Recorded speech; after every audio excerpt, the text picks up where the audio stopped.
Deutsch lernen durch Hören. Andenken aus dem Urlaub. Lisa hebt eine Muschel vom Boden auf. Igitt, schreit Daniel und zieht die Augenbrauen zusammen. Was ist denn? Fragt Lisa verwirrt. Daniel nimmt die Muschel in die Hand und dreht sie um. Da klebt eine kleine Schnecke darauf. Er schaut sich die Muschel genauer an. Außerdem ist sie dreckig, sagt er und gibt die Muschel zurück an Lisa. Na und? Fragt Lisa stolz und geht zum Wasser. Im Meer reinigt sie die Muschel, bis kein Schmutz mehr darauf ist. Sie steckt den Gegenstand in ihren Rucksack. Dort befinden sich bereits eine Schnur, die Lisa am Boden gefunden hat, eine gelbe Blume und die Muschel. Daniel lacht Lisa aus.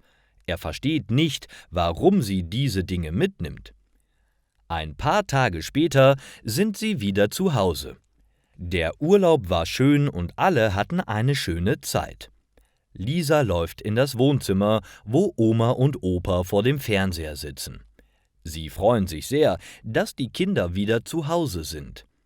Sofort erzählen die beiden von den lustigen Dingen, die sie im Urlaub erlebt haben. Die Großeltern hören gespannt zu. »Ach ja, und ich habe etwas für euch«, sagt Lisa aufgeregt und holt ihren Rucksack. Sie nimmt die gelbe Blume und gibt sie Oma. »Diese Blume habe ich auf einem großen Berg gefunden«, erzählt Lisa stolz. Oma bedankt sich und gibt Lisa einen Kuss auf die Stirn. Dann holt sie die Muschel aus dem Rucksack. »Die ist für dich, Opa. Ich habe sie am Strand gefunden«, sagt sie. Er freut sich sehr über das Geschenk.